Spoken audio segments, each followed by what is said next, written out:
Bom, olá a todos.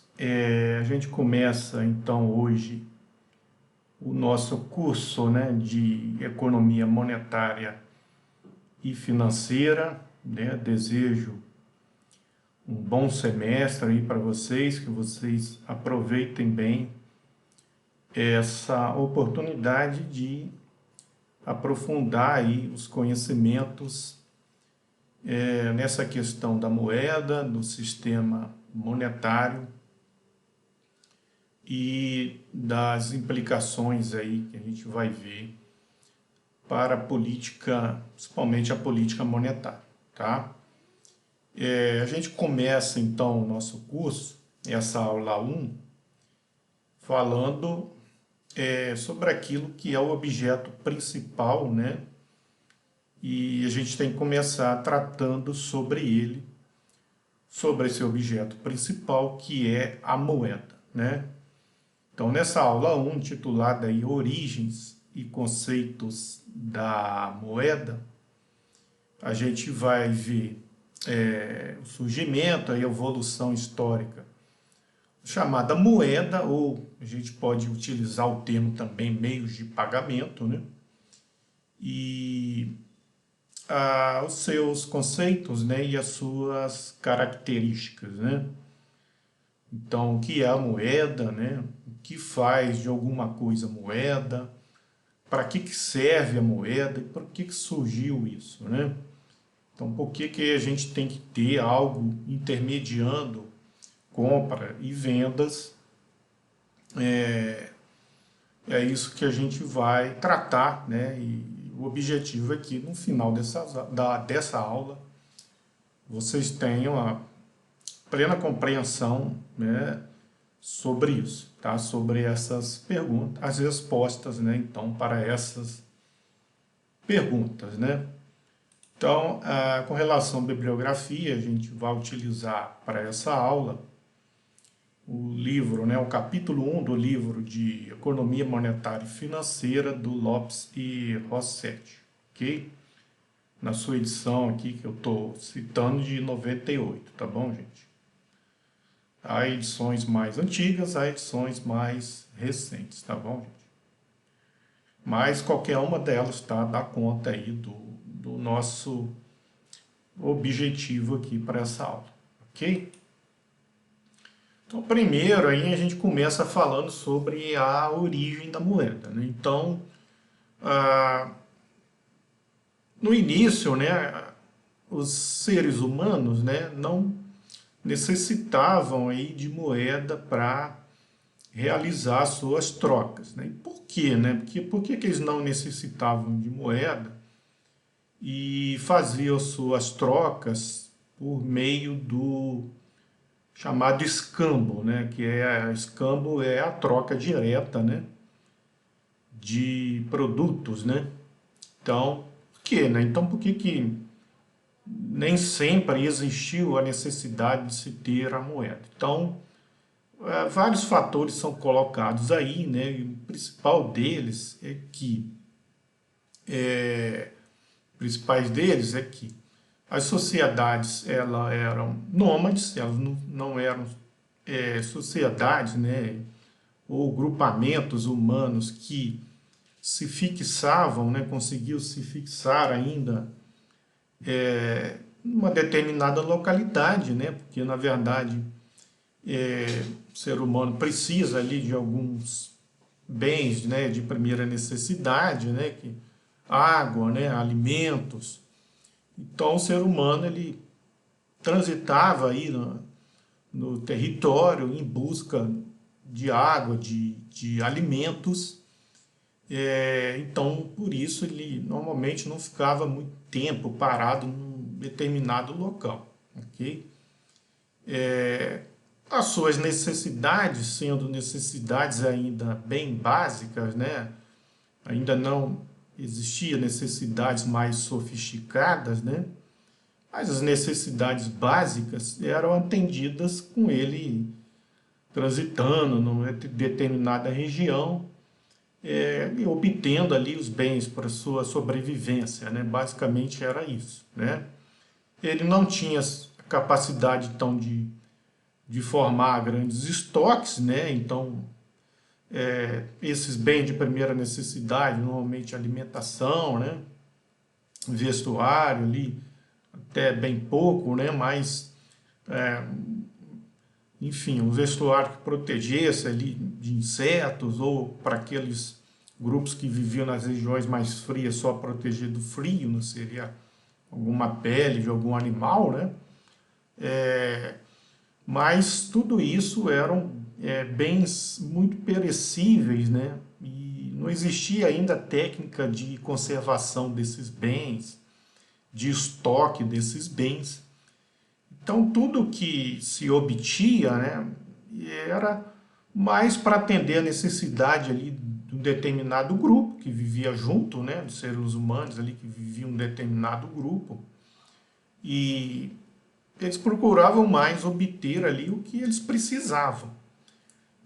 Ou seja, ainda não pensavam em produzir excedentes, né? Enfim, mas eventualmente, né, ocorria a, o excesso daquilo que eles precisavam, e aí sim, eles acabavam aquilo que eles tinham um pouco demais, mas não assim, não era algo intencional, né? Era algo que acabava acontecendo, né, casual, deles terem um pouco mais de um determinado bem, né, produto ali, ou a caça, né, a carne de um animal, frutas coletadas, né, raízes de plantas, enfim, vários tipos de bens que poderiam eventualmente ter um pouco de mais, e aí acabava ocorrendo com outros grupamentos humanos, essas trocas aqui daquilo que eu tinha eventualmente demais, mas nada intencional. Ou seja, por quê? Porque cada grupo era aí autossuficiente, né? Então eles não precisavam muito ficar buscando outros grupos para poder necessariamente ficar realizando esse escambo. Então o escambo não era assim trocas necessárias, né? Eram trocas eventuais, né? De alguma coisa que, enfim, pudesse achar interessante, que nunca tivesse visto, né? Cruzou com um outro grupo e aí algum tipo de produto que achou interessante e aí eu oferecia ali algo em troca, né? Que eu tivesse ali um pouco mais, né? E, enfim, então o escambo é algo eventual, nada planejado, necessário, né? Isso começa a alterar, né, quando você tem a chamada revolução agrícola, né, ou quando o ser humano, né, ele desenvolve a agricultura, né, a capacidade de produzir, né,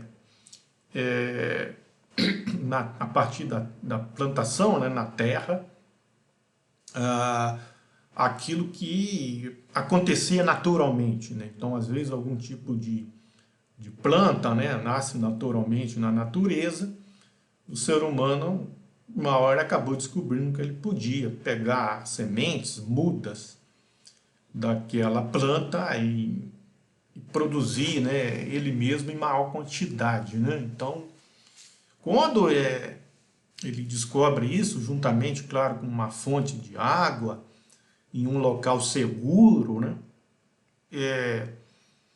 Ele deixa de ser nômade, passa a se fixar, consegue passar a se fixar numa determinada região, que, claro, tem uma boa fonte de água, é um local seguro contra invasores, né? Então, a partir disso, ele consegue, aí sim, produzir de forma racional, né, intencional, um excedente de um determinado produto, né? A princípio, produto agrícola, né? Alguma verdura, alguma raiz, né? Uma planta, né? Alguma fruta. Mas aí começa, e tá, aí surge, né? Aí, bom, começa a partir daí surgir novas necessidades, né? A necessidade, por exemplo, de estocar esse excedente, senão ia estragar, né? Então, o que adianta eu produzir em larga escala, agricolamente, né, algum produto, uma fruta, alguma verdura, alguma raiz, se depois eu não consigo estocá-la, aquilo vai estragar. Então desenvolve-se ali técnicas de estocagem, então, por exemplo, criação de gado para alimentação, para o leite, né, para carne. Então você passa a carne, por exemplo, você passa a salgar a carne, que aí ela não estraga, né? Enfim, até que muito mais para frente é que vai vir a conservação a partir do câmaras frias, né? Mas ali no início era salgar a carne, né? Enfim, e fazer estoque desses produtos de forma que eles não estraguem, né? Então surge daí a necessidade de novos instrumentos de trabalho, tá? Esses instrumentos de trabalho para facilitar, tanto para facilitar a agricultura, a pecuária, né, a criação, tanto a agricultura quanto a pecuária, né, a criação de animais, e tanto para a estocagem, né, então novos métodos de estocagem, novos instrumentos para poder fazer essa estocagem, ok? E então surge disso a divisão de trabalho, que antes era uma divisão, né, nas sociedades mais primitivas, bem mais simples, ela começa a se tornar mais complexa. Então, cada ser humano passa a fazer uma determinada, exercer, né, uma determinada função dentro desse novo, né, modo de produção, né, agrícola, né, então, e da agricultura e da pecuária, né, enfim, então cada indivíduo aí passa a exercer uma função aí particular e não fazer tudo, né, como era antes, assim, mais uma questão de fazer um pouco de tudo, né, então o indivíduo tinha que caçar, tinha que buscar plantas, verduras, peixe, produzir seu próprio vestuário, enfim. Agora ele era autossuficiente, né, porque ele conseguia próprio alimento, a própria água, o próprio vestuário, mas agora ele passa a ser dependente de outros, né, porque agora ele fala, basta eu produzir um excedente de um determinado produto, que com o excedente desse produto eu troco, e aí no princípio, então, passo a trocar esse excedente por outros produtos, então eu não preciso produzir de tudo que eu preciso. Então eu não preciso produzir tudo que eu necessito. Eu passo a produzir um único produto, e com esse único produto, vou criar gado para corte, né, carne. Com essa carne, eu salgo essa carne, e com esse excesso, esse excedente, eu troco pelos demais produtos da minha necessidade. Então, não preciso mais procurar água, não preciso mais cuidar do meu vestuário, porque outras pessoas vão fazer isso, e eu vou trocar pela carne que eu tenho em excesso, ok? Mas eu passo a ser dependente desses demais indivíduos, né? Então, há essa divisão de trabalho, mas dentro dessa divisão de trabalho a gente passa a ser mais dependentes. Então vejam só como eu falei, começa a haver mais trocas. A princípio, ainda por meio de escambo. Então o escambo deixa de ser algo eventual e passa a ser algo rotineiro, tá? Rotineiro. O que começa a demandar, então, na verdade, a existência de um intermediário de troca entre esses produtos. Por quê? Porque estava ficando difícil comparar, né, a minha carne com alguém que tivesse um vestuário ali feito de uma pele de algum animal ou de seda, ok? Então como é que eu ia comparar e fazer essa troca, né? Lá quando o escambo era eventual, a troca acabava ocorrendo, mesmo que os produtos aparentemente, né, fossem um ali mais valioso do que o outro, mas, então, por exemplo, né, alguém que caçou uma caça para pegar a carne e a pele, encontrar outra pessoa lá que tivesse alguns alimentos, aí você vai dizer, aquela pessoa que obteve aqueles alimentos obteve muito mais fácil do que eu, que tive que matar aquela caça.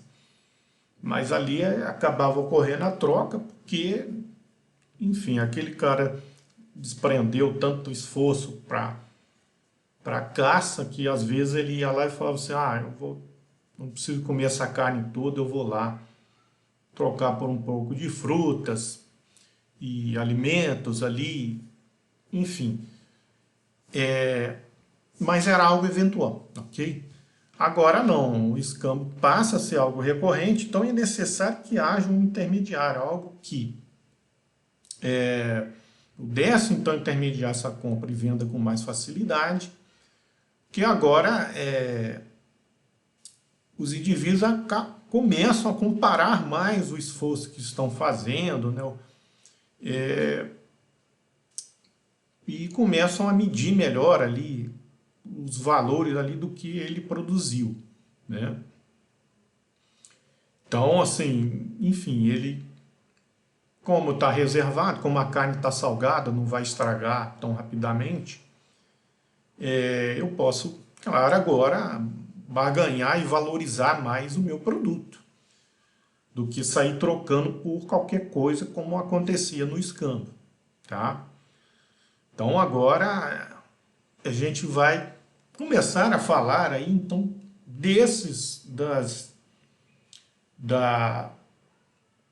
das funções e características do que tem que ser esse intermediário de troca, né?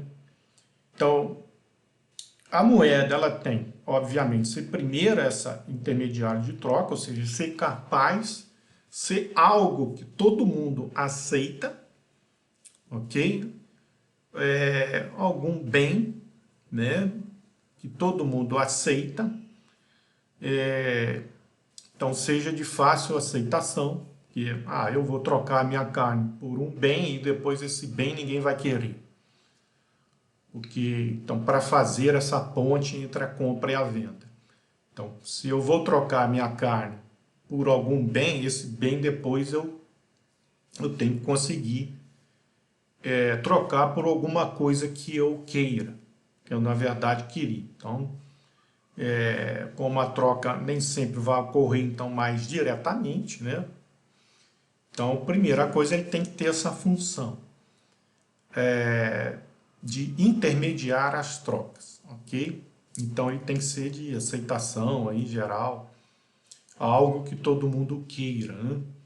A segunda seja a de medida de valor, né? Então, também tem que ser algo que seja capaz de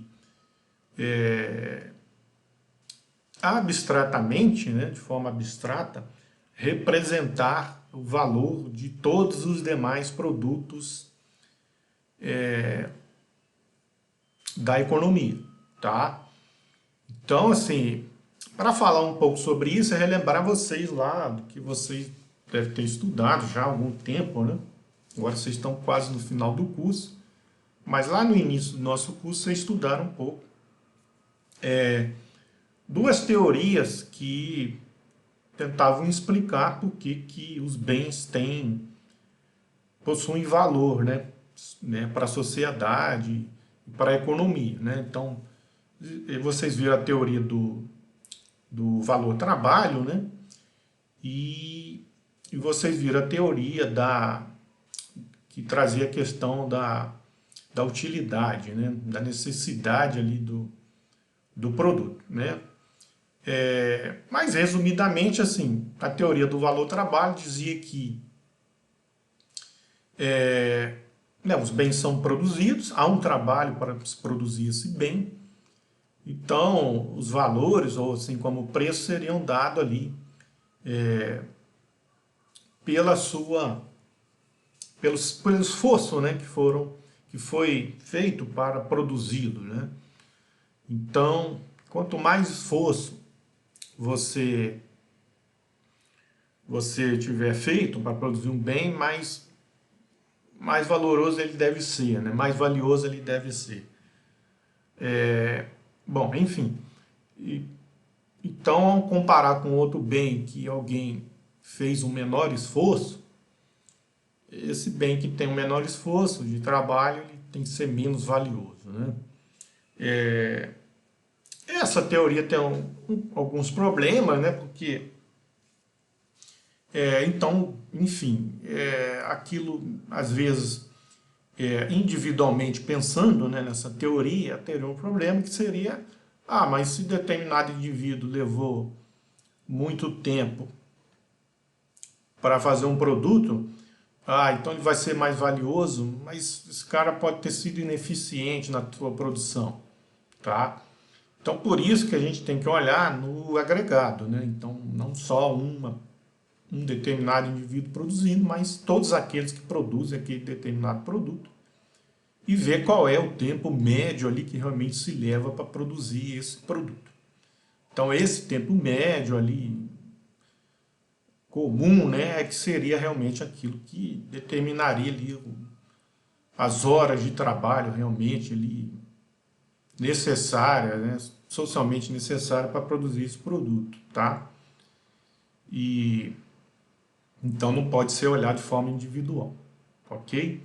Então, se você individualmente levou muito tempo para produzir, você vai ter prejuízo, porque não vai valer exatamente o tempo que você levou, mas o tempo que socialmente, ali na média ali dos produtores desse produto, conseguem produzir, tá? Então você tem que se esforçar mais para produzir dentro daquela média.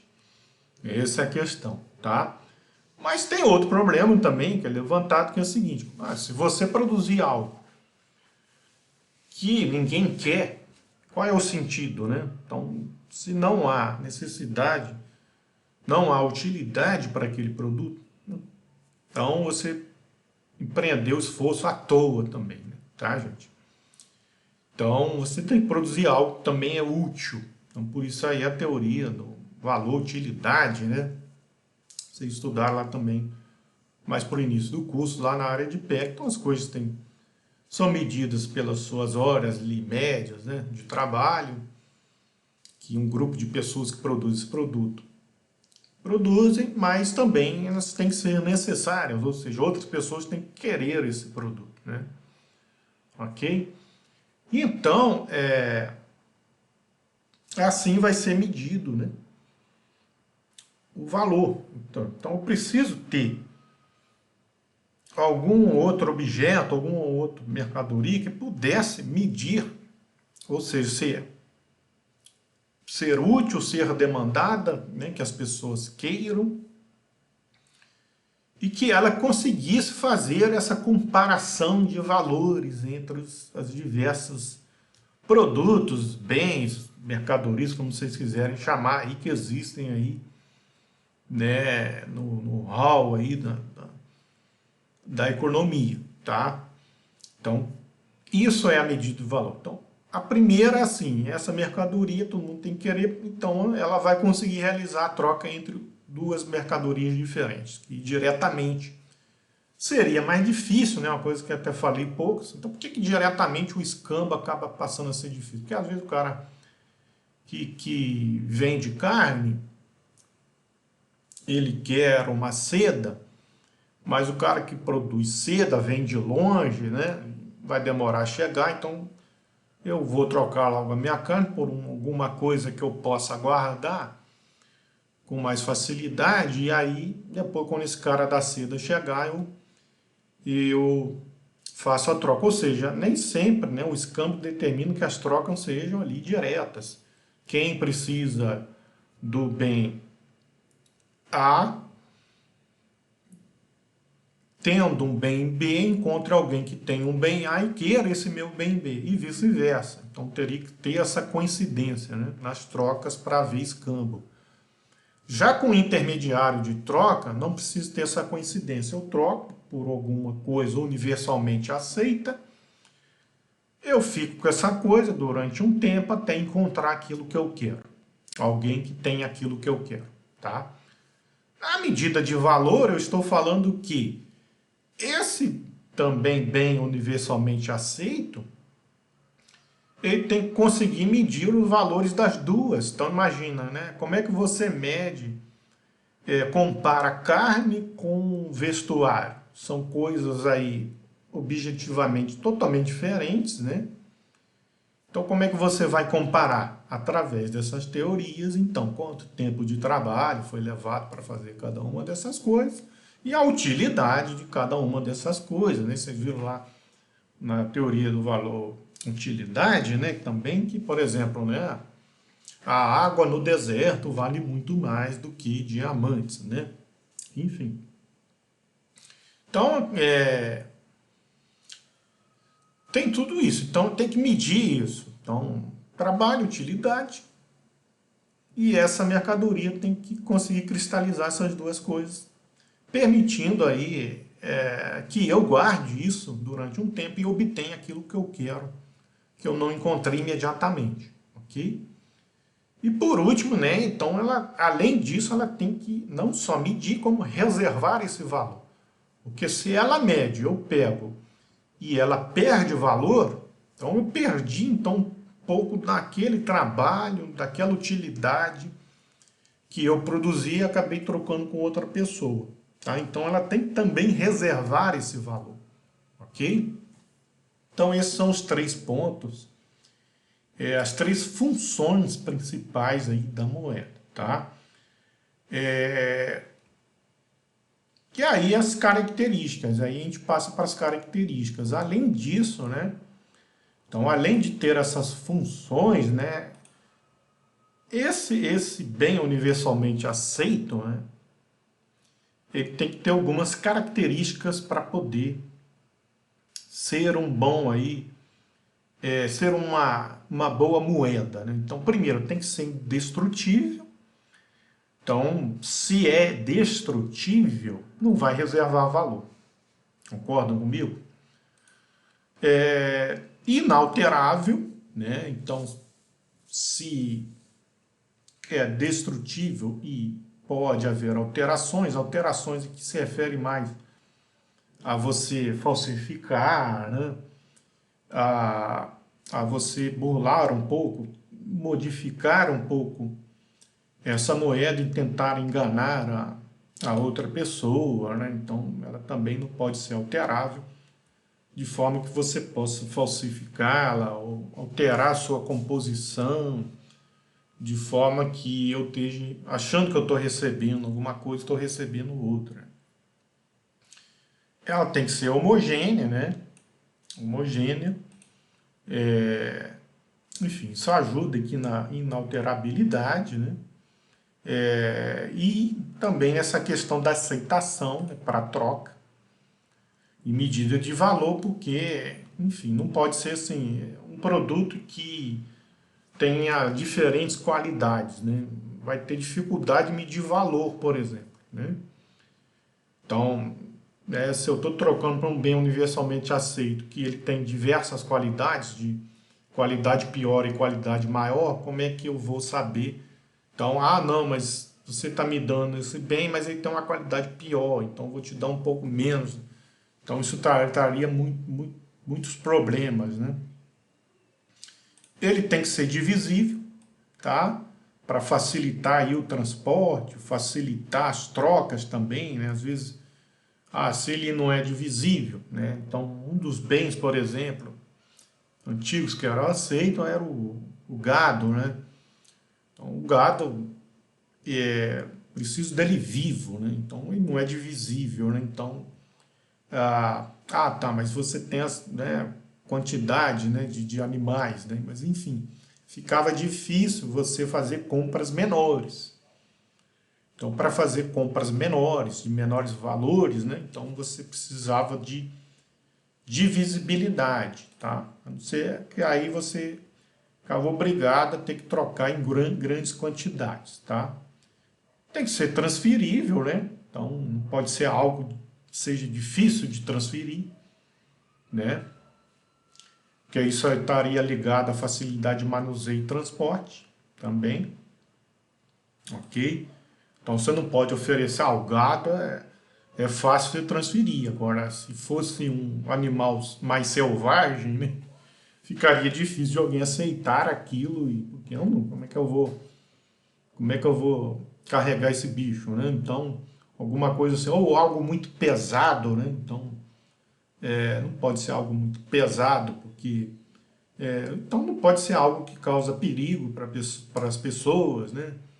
Que causa dificuldade de transporte, enfim. Então está ligado aqui a facilidade de manuseio e transporte desse bem vai ser comumente aceito.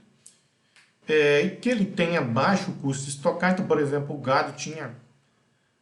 você tem um custo de estocagem, né, para manter ele, então tem que ser baixo o custo de estocagem, senão o valor desse bem intermediário vai se alterar. Uma das coisas que não pode acontecer era esse bem intermediário ficar alterando de valor, porque aí ele acabava mexendo ali na relação, né, nessa relação aqui de medida de valores entre os bens, né?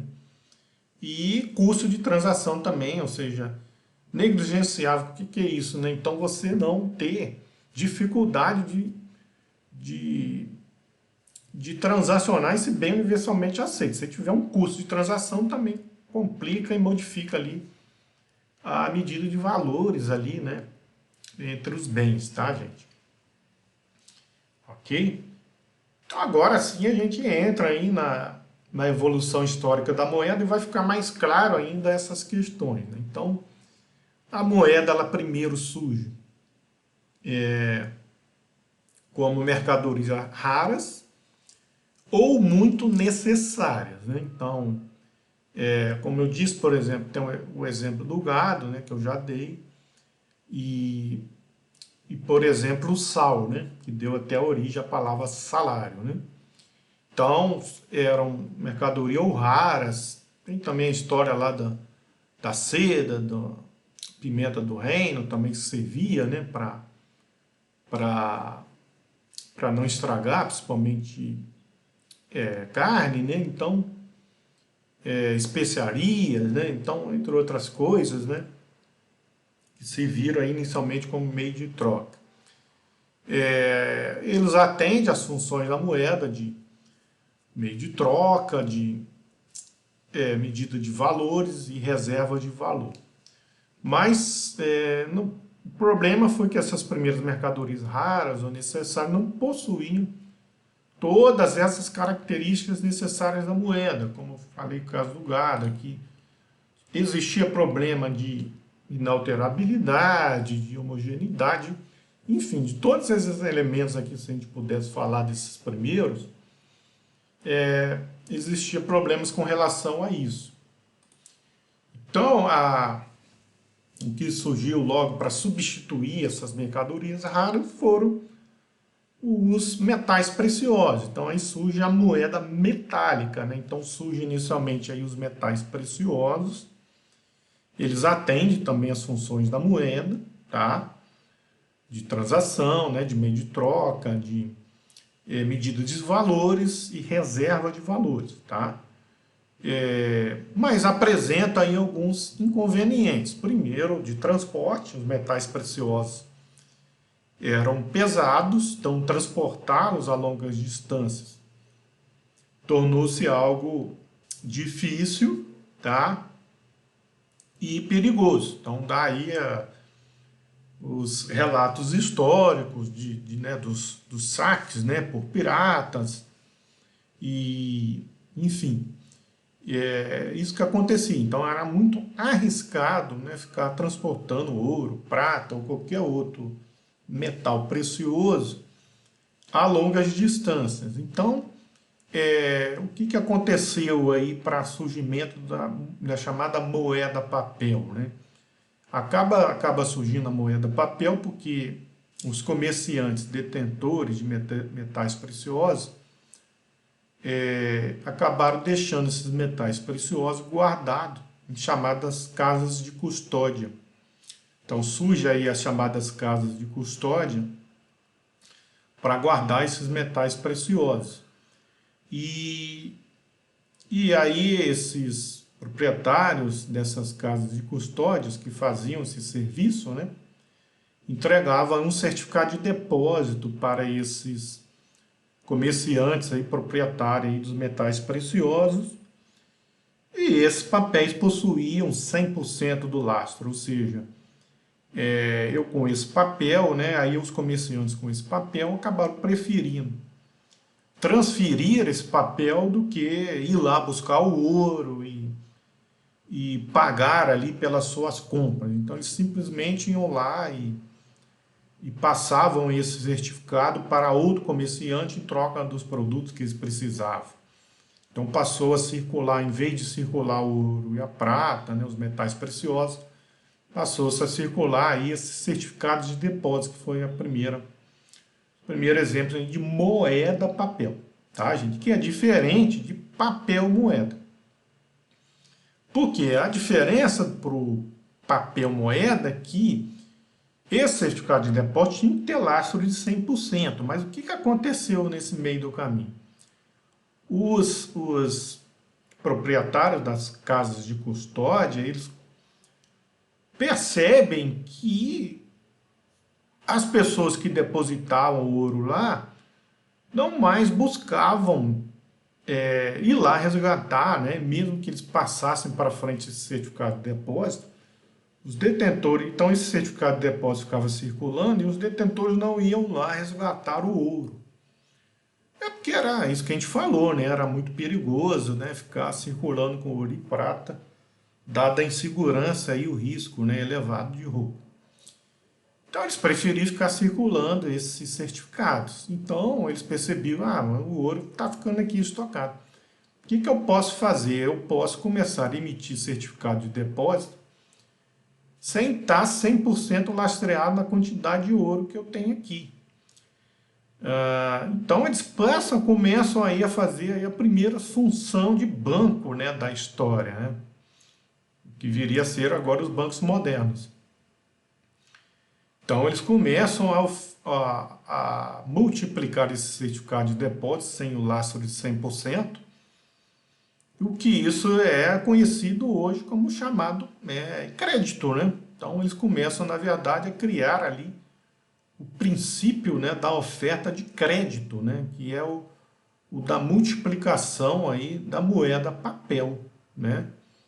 Só que isso, com o tempo, né, e o exagero aí dos donos da casa de custódia gerou, né, grandes problemas para a economia, que era quando, inicialmente, a questão de muito desses certificados de depósito circulando, né, aí gera aí que hoje vocês conhecem como excesso, né, de moeda circulando, e aí vai gerar um excesso de demanda aí por bens ali na economia, né, e serviços na economia, ok? E, enfim, e o outro era que quando houvesse ali, enfim, um pânico e a corrida desses donos de certificado lá nessas casas de custódia, eles não teriam todo o ouro para poder fazer a conversão. Então tornou-se uma coisa muito arriscada e aí os governos passaram a intervir nesta relação econômica. Então aí você passa a ter, por determinação dos governos, o chamado papel moeda, que aí tem o lastro de 100% menor, continua aí, não precisa ter o lastro de 100%, né? Os bancos agora podem emitir moeda, mas sob a intervenção e controle do Estado, ou seja, o Estado passa a ter, na verdade, o monopólio de emissão dessa moeda e ele passa a garantir a atuação dos bancos em termos dessa multiplicação da moeda, caso houvesse uma corrida atrás ali do ouro, o governo, né, passaria a garantir isso, né? Mas ele passa também a controlar esse apetite, né, dos banqueiros de sair multiplicando moeda e ofertando crédito de qualquer maneira, ok? Enfim, mas aí, por fim, você passa a ter então a moeda bancária ou escritural. Você tem, na verdade, você tem uma moeda, que é a moeda, passa a ser a moeda de monopólio do Estado, mas essa moeda pode ser multiplicada aí pelos bancos, e os bancos passam, a partir disso, mesmo sendo controlados aí pelo Estado, né, pelo governo, eles passam a diversificar, a inventar novos meios de pagamento. Então aí já mais atualmente, né, a gente tem diversos meios de pagamento, né, cartões de crédito, e mais recentemente agora você tem as criptomoedas, né, e enfim, várias formas de transações que e aí podem satisfazer aí as necessidades de troca e atendem perfeitamente as três funções da moeda, tem todas as características. Então a moeda digital hoje, né, ela é indestrutível, ela só vai ser destrutível se você destruir todo o sistema digital que existe no mundo, né? Ela é inalterável? A princípio, sim, mas nunca está livre também de hackers que vai alterar esse tipo de coisa, né, gente? É homogênea? A princípio, sim, né? É divisível, muito mais divisível, é transferível, tem facilidade de transporte. Vamos pensar, por exemplo, Bitcoin, né? O Bitcoin, ele pode ser destruído se o sistema deixar de existir, for destruído. É inalterável, isso que eu estou questionando, né? Pode sofrer ataque de hack e ter alguma manipulação. É homogênea, é divisível, é transferível, tem facilidade de manuseio e transporte, nem se fala, né? Em custo de estocagem, hoje, né, existe aí, né, quem entende aí de Bitcoin, né? Se chamar a carteira digital do Bitcoin, né? Você, tipo, como se fosse meio, entre aspas, um pendrive, né? Ou um HD que você vai guardando, né, os Bitcoins, né? Tem um nome próprio lá, não estou lembrando agora. Aí custos de transação nem se fala, né? Não tem.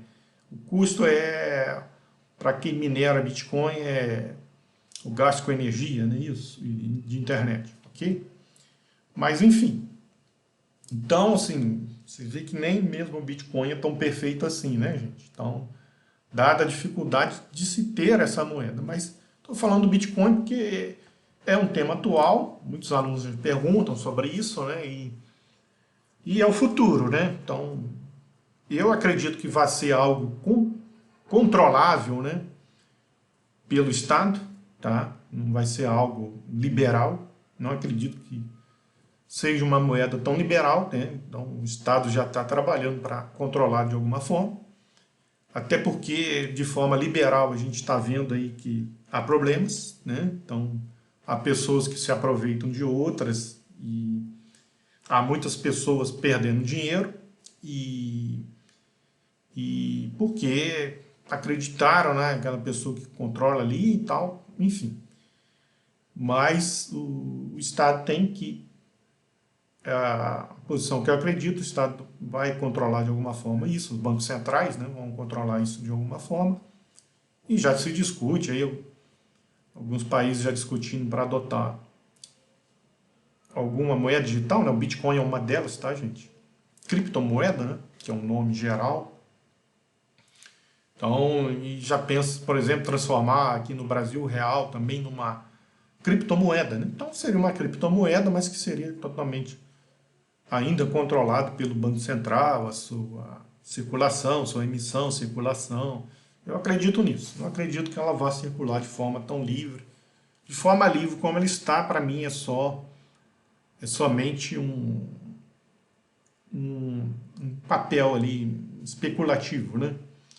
Para investidores saciarem suas necessidades de especulação e ganho, ok? Então, alguns ganhos, muitos perdem e assim funciona lá para o mercado de capitais, né? Então, é isso que eu acredito. Do jeito que está hoje, ela serve para o mercado de capitais para você achar que pode multiplicar dinheiro rapidamente, ok? Se não perder tudo de uma hora para outra. Não perder muito dinheiro, tá? Mas de forma que seja bem um bem transacionado, que sirva, né, como esse bem comum,